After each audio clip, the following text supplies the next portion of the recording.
मुअज़्ज़ज़ सामीन और नाज़रीन, खुश आमदीद और अस्सलाम वालेकुम। हमने कुछ अंग्रेज़ी ज़ुबान में वीडियोस पहले नशर किए हैं। आज ये पहला वीडियो है जो हम उर्दू ज़ुबान में नशर कर रहे हैं। इन वीडियोस का मकसद ये है कि आप तक इंफॉर्मेशन पहुँचाया जाए ताकि आप अपने केसेस जो हैं बेहतर से बेहतर तरीके से समझ सकें और उनकी तैयारी कर सकें। अब मैं आपको ये बताता चलूँ कि इन वीडियोस का मकसद है आपको इंफॉर्मेशन ही देना। अगर आपको कोई खुसूसी किस्म की एडवाइस की ज़रूरत है तो फिर आप हमारे माहिरीन से रब्ता कीजिएगा। आज हम जो हैं शादी केसेस पे तवज्जो कर रहे हैं। स्पाउस वीज़ा एप्लीकेशन से जो बैरून मुल्क से एप्लीकेशंस की जाती हैं, पहले मैं आपको बताना चाहता हूँ कि उन केसेस की शराइत क्या हैं और फिर ईच शर्त के मुतालिक मैं आपको कुछ मज़ीद इंफॉर्मेशन दूँ। सबसे पहले जो शर्त है वो आपको प्रूव करना पड़ता है कि आपने कोई ऐसा अमल तो नहीं किया जिसकी वजह से आपको वीज़ा ना दिया जाए, अज खुद उसको सूटेबिलिटी कहते हैं। उसके अलावा आपको साबित करना होता है कि आपने एक वैलिड शादी जो है वो की है, आपका इरादा है इकट्ठे रहने का एज हस्बैंड एंड वाइफ। आपको फाइनेंशियल रिक्वायरमेंट्स जो है वो पूरी करनी पड़ती हैं। उसके अलावा आपको मुकम्मल रिहाइश की ज़रूरत होती है। आपको एक लैंग्वेज टेस्ट पास करना होता है और कुछ मुल्कों से आपको एक टीबी टेस्ट की ज़रूरत भी पड़ती है।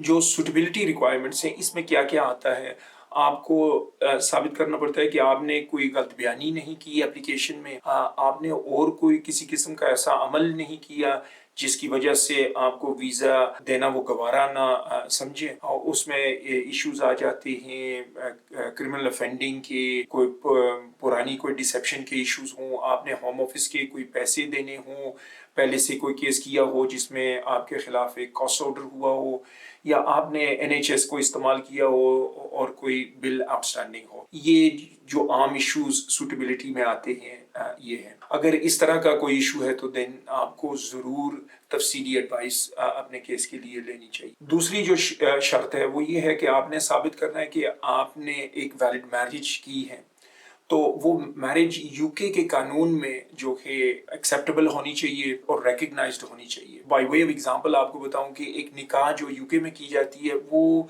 यूके के कानून के मुताबिक मानी नहीं जाती, चाहे वो शरी शराइत जो है वो पूरी करती है, मगर कानून में, सिविल कानून में यहाँ नहीं मानी जाती। अलबत्ता एक निकाह जो है फॉर एग्जांपल पाकिस्तान में की जाती है, वो न सिर्फ पाकिस्तान के शरी कानून में एक्सेप्टेबल है मगर पाकिस्तानी सिविल कानून में भी एक्सेप्टेबल है और यूके में भी उसको रिकग्नाइज किया जाता है और आपको दोबारा यहाँ आके उस मैरिज को रजिस्टर नहीं करवाना पड़ता। अगर दोनों फरीकैन में से किसी ने पहले शादी ना की हो तो आपने निकाहनामा प्रोवाइड करना होगा और उसके साथ उसका तर्जुमा और पाकिस्तान से for example marriage registration certificate जो है नादरा इदारा जो है जो जारी करता है, तो ये डॉक्यूमेंट्स आप देंगे और आपकी मैरिज जो है वो यहाँ के कानून में एक्सेप्टेबल होगी। अगर किसी पार्टी ने पहले से शादी की हुई है तो देन उस सूरत में आपको साबित करना होगा कि वो पहले वाली जो शादियाँ की गई हैं वो प्रॉपर्ली यूके के कानून के मुताबिक डिसॉल्व की गई हैं। और ये आपको याद रखना चाहिए कि अगरचे पहले जो यूके पार्टी है अगर उनने शादी की हुई है तो उनको यूके कानून के मुताबिक ही जो है डिवोर्स करनी पड़ेगी, और कुछ बड़े कम हालात हैं जिनमें बैरून मुल्क की जो डिवोर्स है वो एक्सेप्टेबल होगी। दूसरी जो शराइत है वो ये है कि आपको साबित करना है कि आपका इरादा है इकट्ठे रहने का, और अमूमन ये आज खुद एक्सेप्ट ही किया जाता है, मगर इसके साथ साथ कुछ सबूत जो हैं आपको देने पड़ते हैं। यानी कि आप फ़ोन पे एक दूसरे से रब्ता रखते हैं, मैसेजेस एक दूसरे को भेजते हैं, अगरचे कोई फाइनेंशियल सपोर्ट दी जाती है तो वो भी जो पेमेंट स्लिप्स हैं वो साथ दे देनी चाहिए। और इन चीज़ों के साथ साथ कुछ शादी के फ़ोटोज़ और उसके अलावा भी अगर कोई सोशल फंक्शंस इस तरह के फ़ोटोज़ खींचे गए हैं तो वो भी साथ लगाने चाहिए। तो इसके अलावा जो तीसरी शर्त है जो आपको पूरी करनी पड़ती है वो फाइनेंशियल रिक्वायरमेंट है। तो इसमें अगर हस्बैंड एंड वाइफ हैं, सिर्फ कोई बच्चे नहीं हैं, तो जो फाइनेंशियल रिक्वायरमेंट है वो 18,600 है। उसमें बुनियादी शराइत ये हैं कि यूके स्पॉन्सर जो है वो उसने अपना जॉब 6 महीने से होल्ड किया हुआ हो, उनकी तनख्वाह जो है वो 18,600 से ऊपर है, اور وہ پیمنٹس جو ہیں ان کی تنخواہ کی وہ ان کے اکاؤنٹ کے ذریعے جاتی رہی ہیں۔ اگر کوئی سیلف امپلائڈ ہے تو ان کی ایک لمبی چوڑی سی فہرست ہے ڈاکیومنٹس کی جو انہیں ساتھ دینی پڑتی ہے، اور اسی طرح اگر کوئی اپنی لمیٹڈ کمپنی چھوٹی سی رن کر رہے ہیں تو ان کی بھی کافی لمبی چوڑی سی لسٹ آف ڈاکیومنٹس ہیں، اور اگرچہ آپ کسی کو لسٹ آف ڈاکیومنٹس کی ضرورت ہے تو پلیز ہم سے رابطہ کیجیے گا۔ ہمارا ای میل ایڈریس اور ویب سائٹ ایڈریس جو ہے وہ ویڈیو کے نیچے دکھایا جائے گا ابھی بھی اور آخر میں بھی، تو آپ ہم سے رابطہ کریں اور ہم آپ کو وہ لسٹ بھیج دیں گے۔ اگر کسی کے بچے ہیں تو فائنینشیل ریکوائرمنٹ میں اضافہ آ جاتا ہے۔ اگر ایک بچہ ہے تو 22,400 پاؤنڈ فائنینشیل ریکوائرمنٹ ہوتی ہے، اور 2 بچے ہیں تو 24,800 پاؤنڈ ہو جاتی ہے، اور اسی طرح 2,400 پاؤنڈ ایچ بچے کے لیے اس میں اضافہ کیا جاتا ہے۔ رہائش کا جو ایشو ہے یہ لازمی نہیں ہے کہ آپ کی اپنی رہائش ہو یا مکان مالک ہوں۔ اگر کوئی والدین کے ساتھ رہتا ہے تو وہ بھی ایکسیپٹیبل ہے، مگر ان کا پروف آف اونرشپ پرووائڈ کرنا پڑے گا، ان کی طرف سے ایک لیٹر پرووائڈ کرنا ہوگا، اور ایک اسٹیٹ ایجنٹ یا سرویئر سے ایک رپورٹ لینی پڑے گی جو کنفرم کرے کہ ان کے پارٹنر آنے کی وجہ سے کوئی لیگل اوور کراؤڈنگ تو نہیں ہوگی۔ تو جو لینگویج ریکوائرمنٹ ہے اس میں صرف ایک بڑا بنیادی سا لینگویج ٹیسٹ جو ہے آپ کو کرنا ہوتا ہے، A1 لینگویج ٹیسٹ ہے۔ جب UK میں آ جائیں اور مزید ایکسٹینشنز آپ کروائیں تو اس میں اضافہ کرنا پڑے گا، بعد میں A2 ٹیسٹ کرنا ہوتا ہے، اور جب 5 سال مکمل ہو جائیں تو انڈیفینٹ لیو کے لیے B1 لینگویج ٹیسٹ کرنا ہوتا ہے۔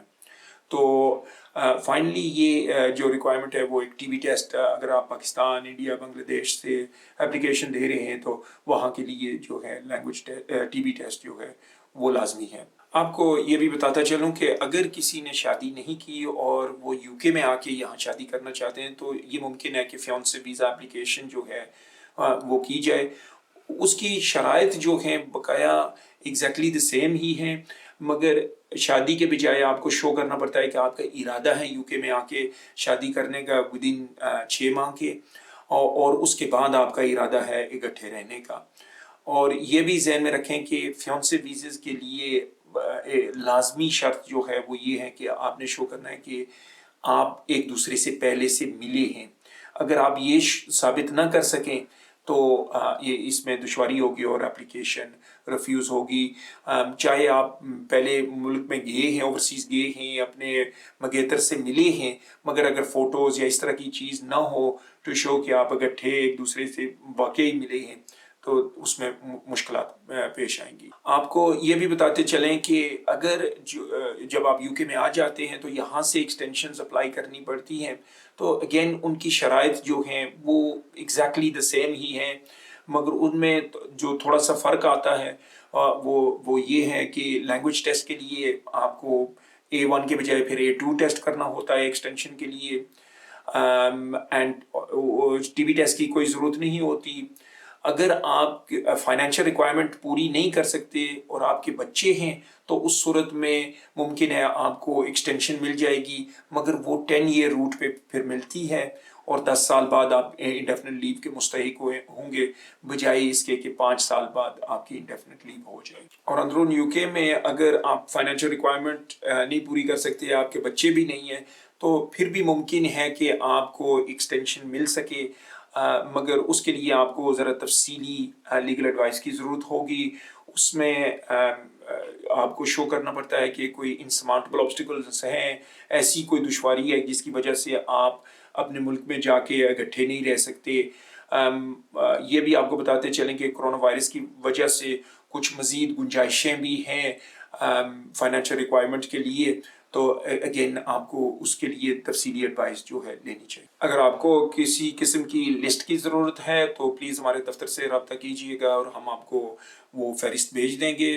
آخر میں امید ہے کہ آپ اس ویڈیو سے مستفید ہوئے ہوں گے، اور اگر آپ کو اس سے کچھ فائدہ پہنچا ہے، آپ نے پسند کی ہے، تو please like and share the video.